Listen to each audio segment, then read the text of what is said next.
Good morning, ladies and gentlemen. I am Air Marshal Vartaman, the President of the Armed Forces Veteran Officers Association of Chennai. Today, it is my honor and privilege to talk to Colonel A. Krishnaswamy, Veer Chakra, Bar 2 Vishit Seva Medal. Colonel Krishnaswamy is from the 13th NDA and from the 10th Jammu and Kashmir Rifles. During the 1971 war, in the battle against the Pakistanis, he was awarded the Veer Chakra.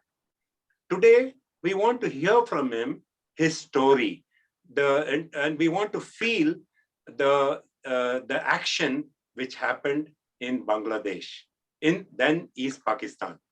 Colonel Krishnaswamy, sir, most welcome to this talk today. Let us talk from the evening of 13th December. Hey, Marshal Vardhaman, thank you very much for giving me this opportunity. On the 13th of December, the finest hour for me, I would say, was when an opportunity came to us that we will be joining the battle. Mind you, the Pakistanis were on the run, and therefore we wanted to seize the opportunity. And therefore, the task that was assigned to us was chase him, catch him, encircle him, prevent him from reaching Dhaka, and to ensure that we defeat him completely. Task was a very simplistic way explained, but it involved a tremendous amount of effort.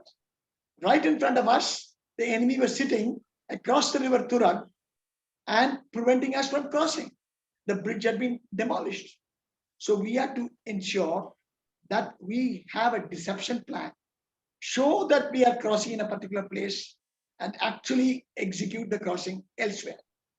We had the facility of the Mukti Bahini forces who took us. They wanted us to go by boats. I said, no, going by boats would reveal the whole show. So therefore, using darkness, and the cover of darkness was great because at that particular time it was fairly dark by about 6:30, 7 o'clock. We utilized it. We crossed the Turag River by showing the enemy that we are crossing in some other lake location. A deception plan was made. We crossed with, actually, if you talk about the crossing, the staff college people will turn around and say that this is the most unconventional manner in which a crossing had been done. But we had no time for any of those pamphlets to be followed. We had to get our job done. We had to be behind the enemy lines. So we crossed up to our waist. Water was there. Rope was thrown across. We caught hold of the ropes. One by one, we crossed. And mind you, we were 80 of us. My company was 80. And with Mukti Bahini thrown in, it is about another 10 more. 90 of us had to cross. There had to be no noise. There has to be no absolutely stealth maintained. And my troops, by God, they were Dogras and their Bagas were smokers. I had to ensure that they don't carry any cigarettes, no matchbox. So I had to strip them absolutely and tell them that take away everything from you. And therefore, we were absolutely silent. Everybody understood the importance of it. We negotiated the river in a most unconventional manner, walked approximately about 20 kilometers. We had Shakarpara as emergency rations. We carried our full equipment with us on our back, more of ammunition than anything else, and then negotiated all those rice fields in small berms. And if we had a fall or a slip, we would be in slush. We had a couple of incidents of falling in the slush also, but never mind, that is all part of the camouflage. Therefore, we were able to reach the place where I was told to lay an ambush come roadblock. Not only it was to be an ambush, it had to be a physical roadblock. So therefore, unconventional methods, as if the Mukti Bahini is doing the fighting, we put rickshaws, cycles on the road to give an impression to the Pakistanis, oh, this is cannot be an Indian army. It is only those Mukti Bahinis who are coming there. So there is a bit of a complacency that came into their mind also. But they were clever. They used jeeps used searchlights, and wherever they found anything suspicious, like the Vietnam War, prophylactic firing was resorted to. And they did firing. We escaped all that. We went flat on our bellies. We were fully covered in slush, and our faces are all dark. Nothing could, nobody could identify us. Now to cross the road was a big joke. We would have given all the Pakistanis all the marks of slush on the road. We took our raincoat, put it on the road, hop, step, and jump on the other road. We negotiated the road by using our raincoat to ensure that after we crossed, we pulled our raincoats with the slush marks. Now, this is all ingenuity. At about 2 o'clock on the night of 13/14, I had already crossed the other side. I had sighted my medium machine gun. Mind you, all of it was carried by human effort. There is no question of vehicles. We carried everything on our backs. What we had to fight with it. Therefore, after we reached, and I put my medium machine gun, I said, nobody will open up fire unless I open the fire. They're very strict fire control, strict smoking drill. Nobody could smoke. Nobody had in any case. There were no lights. There were no torches, no nothing. I had to pass messages to my commanding officer, who was Lieutenant Colonel Nair. And if I had passed in the regular routine, I would have given up the game. So I came around and spoke to him in Tamil. I said, Sir, ellam theernu kazhinju. In other words, I said, everything is fit and fine. He asked me, when shall I come? Eppa varattam? Padikka. I told him, hold on. I will send guides. I told him all this in Malayalam and Tamil. He then got the guides. I brought him in. I positioned myself. And at about 4 o'clock in the morning, they also landed up to thicken up. They were to look after from the Dhaka side, and I was to look after from the Jaydepur side. There is a road that is running from Jaydepur to Dhaka. Jaydepur was their ordnance factory. It was a Chinese-made ordnance factory, and they had stocked ammunition, Chinese-made ammunition, and they were wanting to stock Dhaka with all that ammunition. My job was to prevent that. And let me tell you shortly that at about 4 o'clock, when everybody landed up, we were ready to position. My commanding officer told me, I'm quitting. I'm sending you one guy to give you some help. I knew what he meant. He meant artillery support. I said, okay, where is he? He said, I'm a Dadikaran. So anyway, I knew that he was a Sikh boy.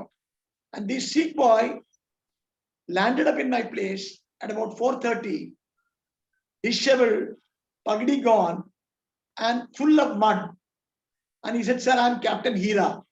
I said, who the devil are you? What are you? So he said, Sir, I come to help you. I said, with what? He then told me, now that I was there, I could speak to him. I spoke to him in Punjabi and he broke out. He said, Sir, main tonu fire support dena. Then I said, where is your set? He said, Sir, I've lost it. I said, what do you mean I lost it? He said, Sir, my operator is missing. Imagine in a battle situation, a company commander gets a forward observation officer, disheveled Sardar, early morning at 4:30 says, I've lost my radio set. What do you think I will like to do? If I lose my cool, I will not get my fire support.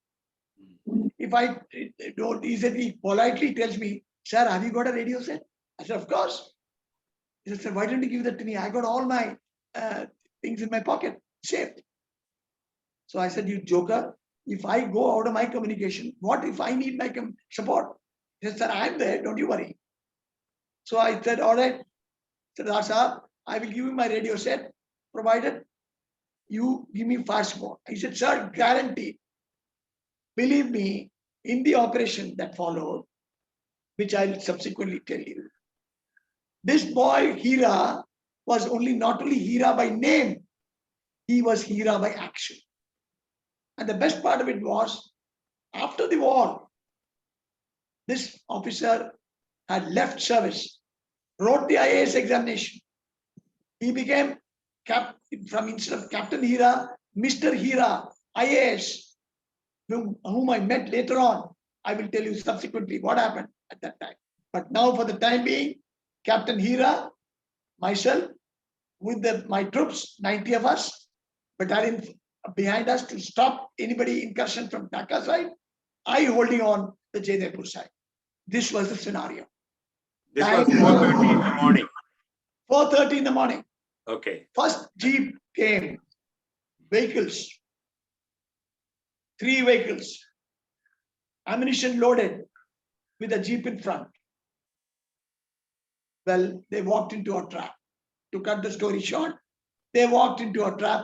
All 3 vehicles shot, tires were shot. They were parking it in a haphazard manner on the road. That itself served as a roadblock for me, as far as I'm concerned. So that is how the first catch of mine was 3 vehicles loaded with ammunition, 6 prisoners of war, 3 were civilians, Mazdoors. I caught all of those 3 civilians because those other 3 people ran backwards. They were soldiers. These 3 fellows, they did not know what to do. I caught all of them. They were all Bengali laborers. I thought, all right, I will use them. I gave them a good thrashing and I told them, tell me, where the hell are you? What are you doing? He said, sir, we are all laborers working in the ordnance factory. So therefore, I said, when are they coming? He said, sir, they said 10 o'clock. Are you sure? I said 10 o'clock. What all have they got? He said, sir, they got 30 vehicles. Then what are you? He said, sir, we were advance party. They gagged out every damn thing. And then I knew 30 vehicles are coming with troops. I said, unke paas tank वगैरह है? हाँ साहब, 2 tank है. So they also told me there are 2 tanks coming. So I was now quite prepared for a tank, 30 vehicles and this. My commanding officer again got information. He yelled at me, where the hell are you? I could not get to and somebody else is talking. I said, my radio said, Hira, you don't worry about that. Anyway, I got through to him and spoke to him and told him this. Now we were eagerly waiting. Now comes when this noise of shooting of getting at him. One solitary jeep rushed, containing an officer apparently. He rushed to check what the hell is happening. That was another bag that I had. He was also shot. And I went near him, young looking guy. His face is still fresh in my mind. I will tell you another story if there's a time permitting about him. His nameplate showed his Captain Nawashish Ali Khan.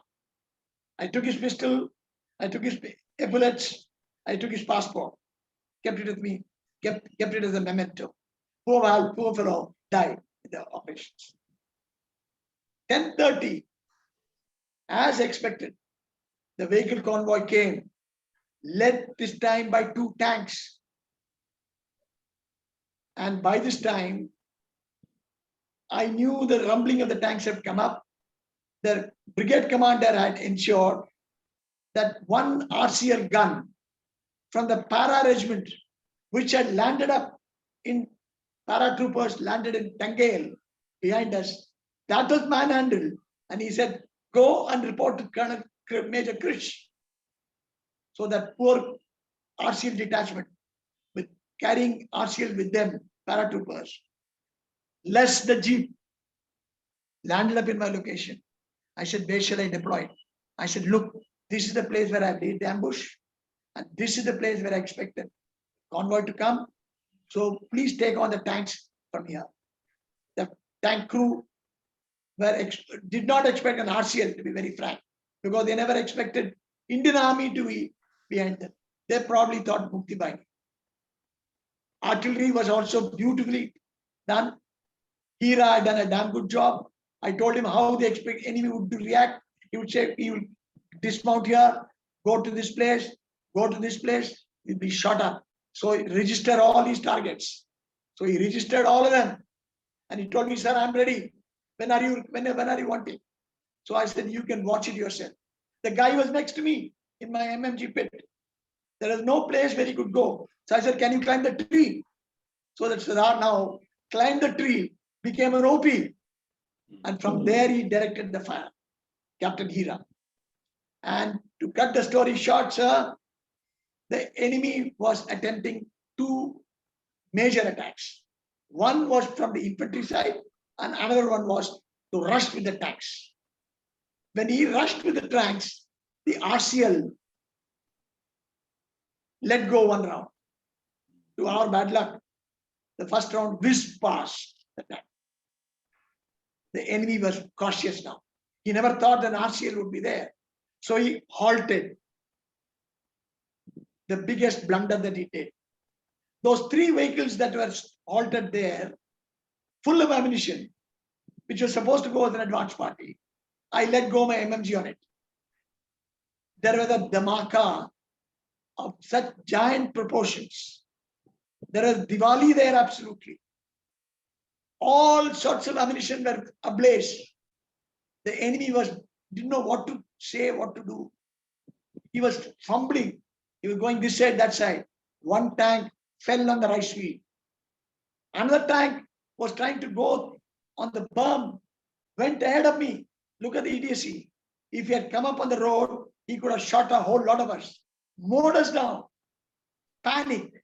This is what happens in war. If there is a panic, the fellow wanted to reach Dhaka. How the hell do you think he can reach Dhaka when you are sitting around there? There's a battalion sitting behind. So he did not know all that. So he, poor chap, got entrapped, and the battalion at the back shot him up with a 3.5 rocket launcher. Like I'm wearing the Veer Chakra, a lance knife from the BR regiment.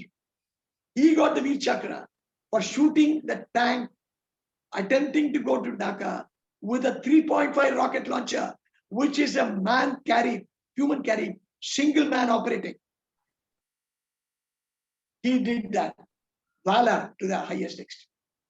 Now, coming down to my side, since the tanks were off the scene, infantry attacks came. 3 times, Allahu Akbar, Allahu Akbar. My medium machine guns played havoc into them.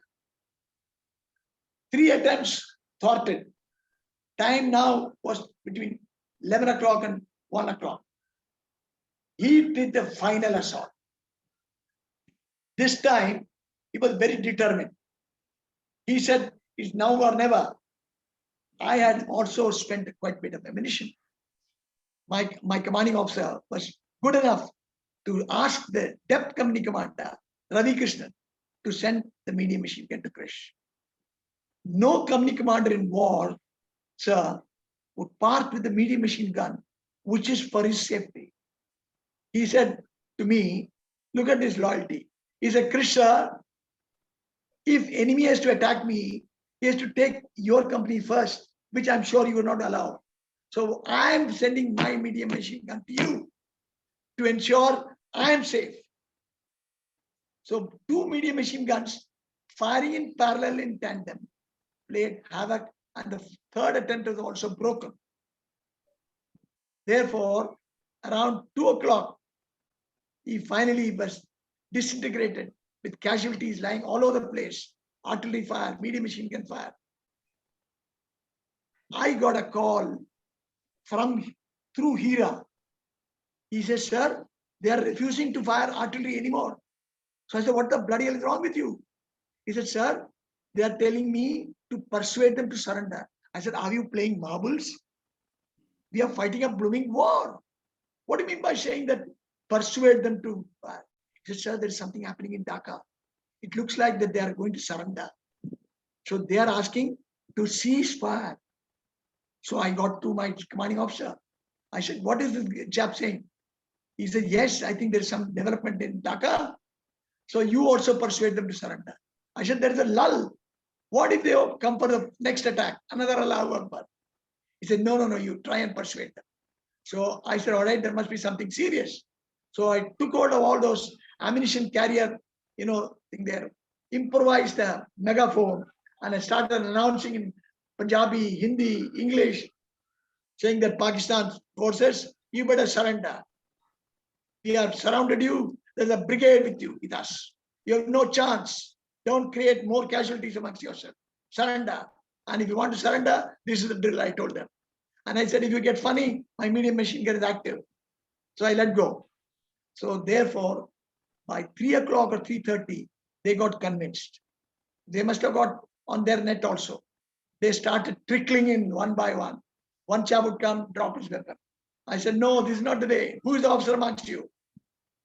There was one guy who, he got up and he said, yes, what do you want us to do? I said, surrender, what else?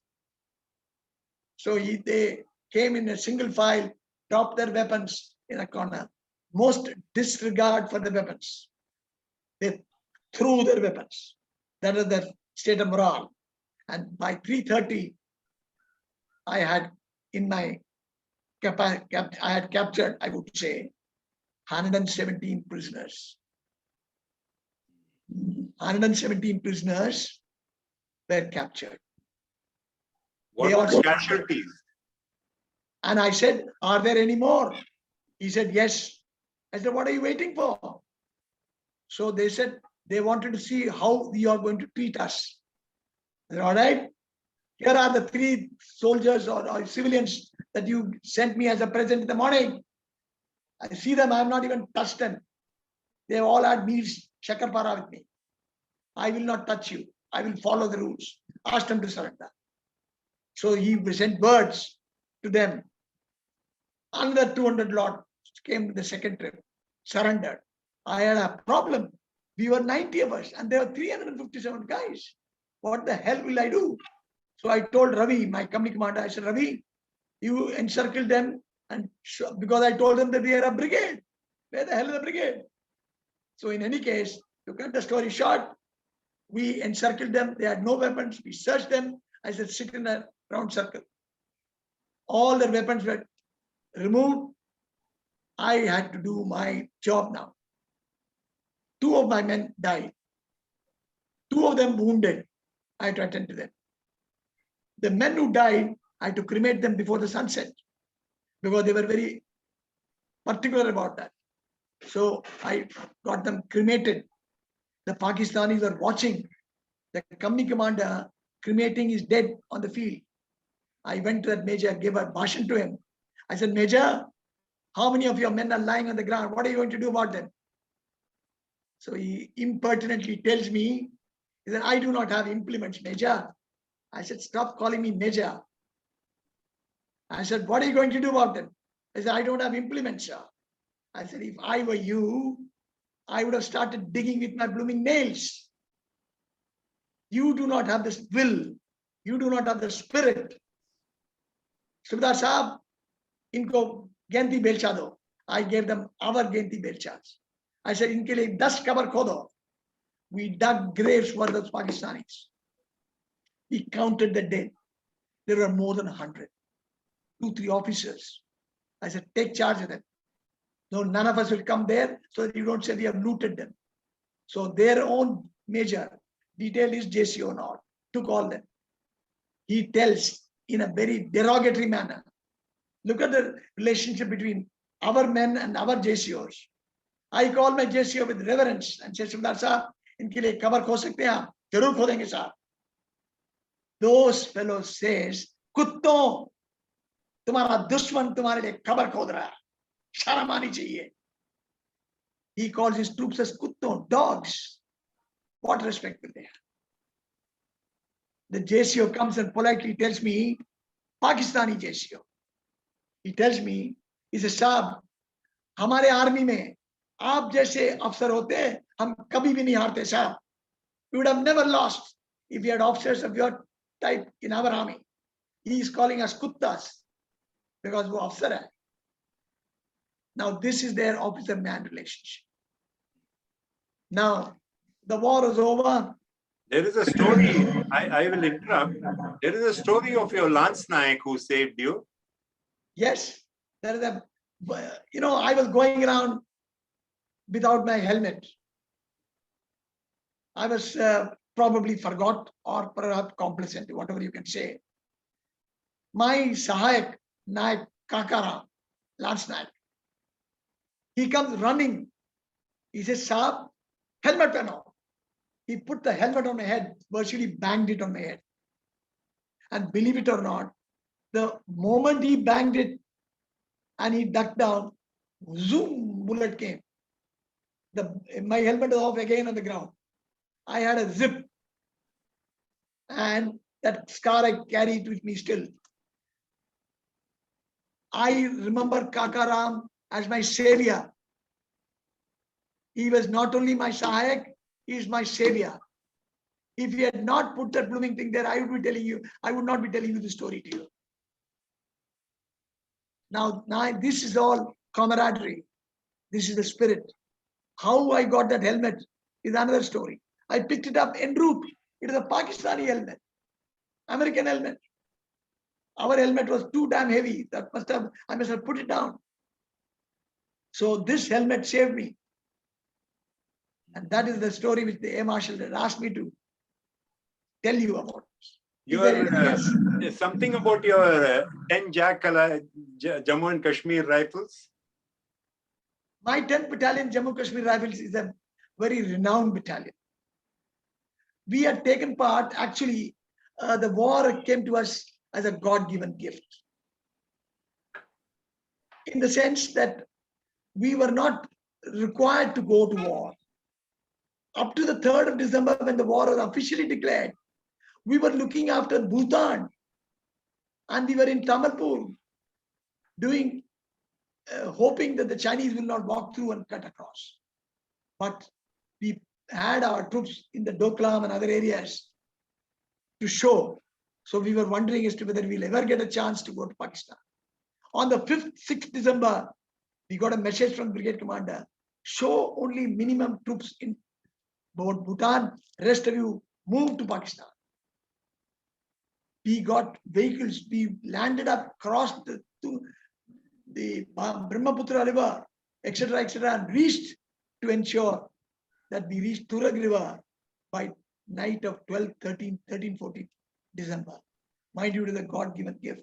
At that time, the battalion that was earmarked to go and attack, go for this operation, that commanding officer had some reservations. He turned around and said, sir, I do not have any information about the enemy. I do not have air photos. And I do not know in what strength he will attack us. So the brigade commander said, he's on the run. Take the best of, make best use of it. And when you have the enemy to be pursued, you throw caution to the winds. He looked at Nair. Nair, are you ready? So Nair said, yes, sir, I'm ready. So Nair said, Krish, are you ready? I said, yes, sir, I'm ready. And that is how I went into the war. I was ready to cross the river at any cost because we knew that such an opportunity will seldom come. Yeah. All these rows that I was probably with only 2 ribbons or 3 ribbons. I was having only 12 years of service at that time. So I had only 3 ribbons. Now you can see how much is built up, all thanks to the war. Krish sir, did you subsequently go to the surrender ceremony? Yes. Tell us your experience.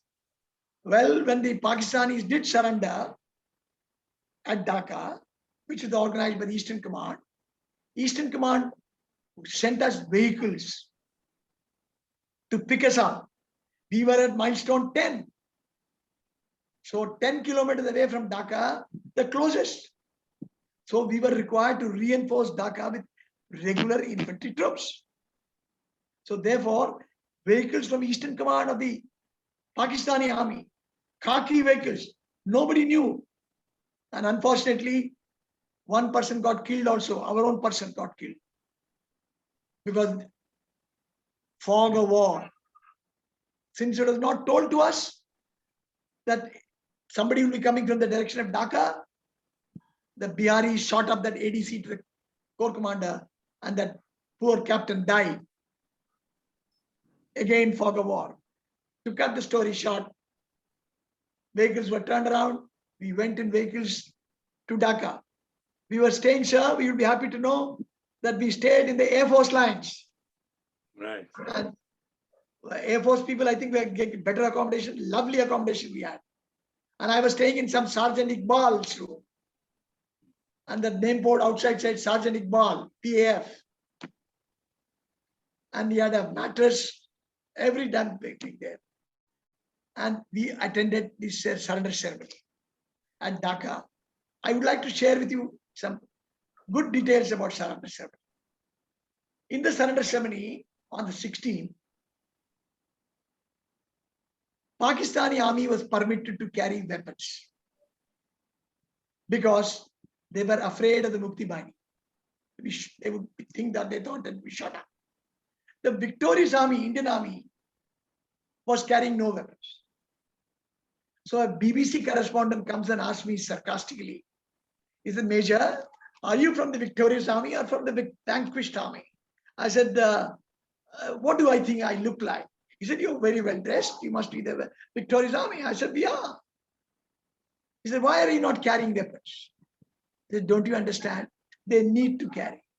And we don't need to carry.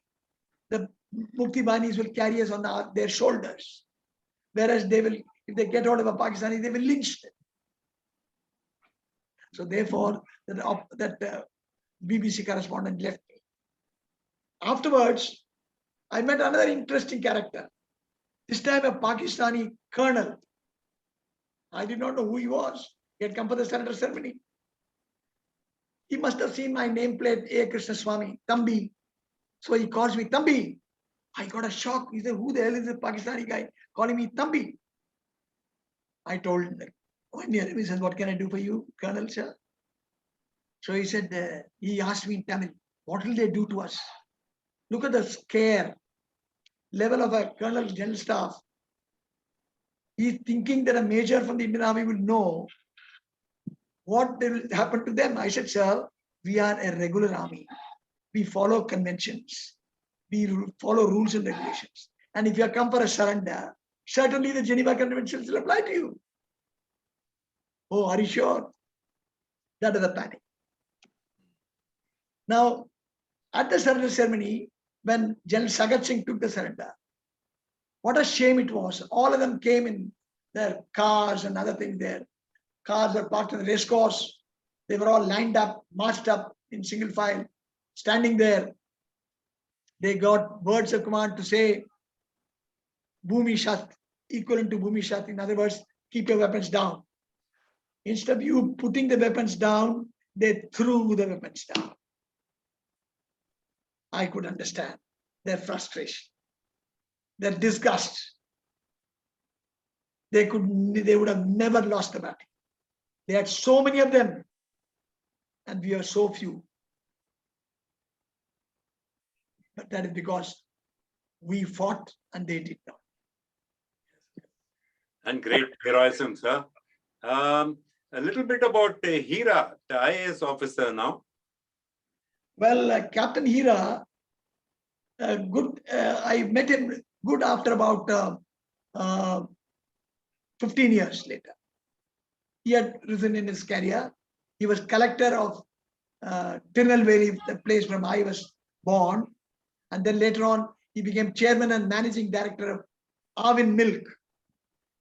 I was then posted in Chennai as a director NCC.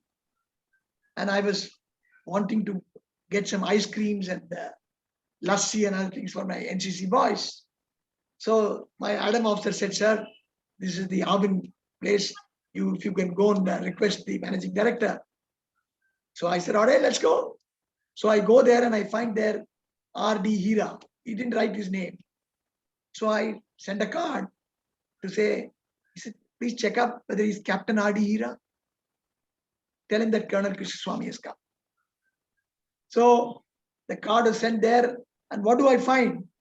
2 minutes later, this tall Sardar now, very smart, blue pagdi, he comes and he says, sir, and he hugs me. An IAS officer hugging Colonel Krishnaswamy at that time, director NCC. I got shocked. I said, Adi, tu idhar kya kar raha hai? Kehta, sir, mujhe chairman bana diya udhar main. I am now the managing director. I said, I want some ice cream for my boys. Ice cream? Open a stall. So that sort of thing. My boys had a whale of a time. And R.D. Hira, I told him, I said, you may not know, R.D., your name features in my regimental history. I've told them that you are not only Hira by name, you are Hira by deed. How is it that you missed an award? Anyway, said, sir, chodo. Because I had recommended him that for the excellent fire support that he gave. Anyway, those are fog of war, shall I say. Yes, sir. Maybe have a word with Mrs. Krishnaswamy. Well, We I certainly must can. see the courageous woman behind the war hero, Well, yes, alongside the war hero. Anyway, I always keep the lady on the right, because if you keep her on your right side, you'll never go wrong. So I keep her on my right side. Yes. This is my wife, Sulochana. Morning, ma'am. Morning. You going to add a little bit of the story of how when he returned from battle, and the stories he told you about, and later on when he's awarded the Veer Chakra? Yes, those 10 days from 3rd December 71 to 16 December was was historic in a way, but full of tension for the wives who were left behind and looking after the children. So we had to keep a very brave face. I was staying in Delhi, and my boys were very small. They didn't understand what was happening. And then the war came to an end. This is not the first time that I faced separation from him, going to war. This has happened in Chinese war in 62, then again in 67, a little bit in 68, when the Chola incident took place. And so we were married for quite some time, but the separation period was longer. And it gave us the strength to face all odds at the time, because the wives were together. My wife of the commanding officer was also living very close by, and she was a great moral support. At that time, quite a lot of stories floating around. And General Manakshaw was the chief at the time. He said that to keep up the morale of the troops, the family should stay firmly behind. So write letters every day to your husbands. I make it sure that it reaches them. So we all were writing whatever came to us at that time. And as the general gave his word, he made sure that my husband read every one of my letters in the pits where he was, wherever he was posted at that time. He didn't know whether he was in the east or the west, but anyway, he was in the thick of battle that we knew. And he was safe. To the good luck of all of us. How did you celebrate when you came to know that Krish sir was awarded the Veer Chakra? Yes, he wrote a postcard from Dhaka post office. I posted it in the Dhaka railway station. Right. Addressed to my son. And he said that I might be awarded a Veer Chakra, but keep it yourself. It wasn't a postcard. Anyway. It was a Dhaka postcard. That memento I've still got. He couldn't lay his hands on any other means of communication. So he wrote it in a postcard and it came to us. And it was a great day of delight for all of us, especially his parents. They were so thrilled. And he came for the Veer Chakra ceremony 3 months after the war was over. And it was a very impressive ceremony in the Rashtrapati Bhavan. Yeah. And it's unforgettable days. And you both chose to retire and settle down in Chennai, and have been an inspiration to so many thousands of children and the youth of Chennai. You have done yeoman service, sir. And ma'am, your very strong support. In fact, she's an author and she writes more than you, I think, for the newsletter.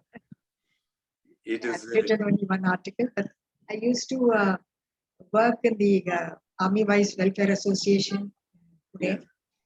Yeah. In fact, when he was injured very badly in a motor vehicle accident in Punj, he had a lot of injuries to self, and we had to be hospitalized for almost a year.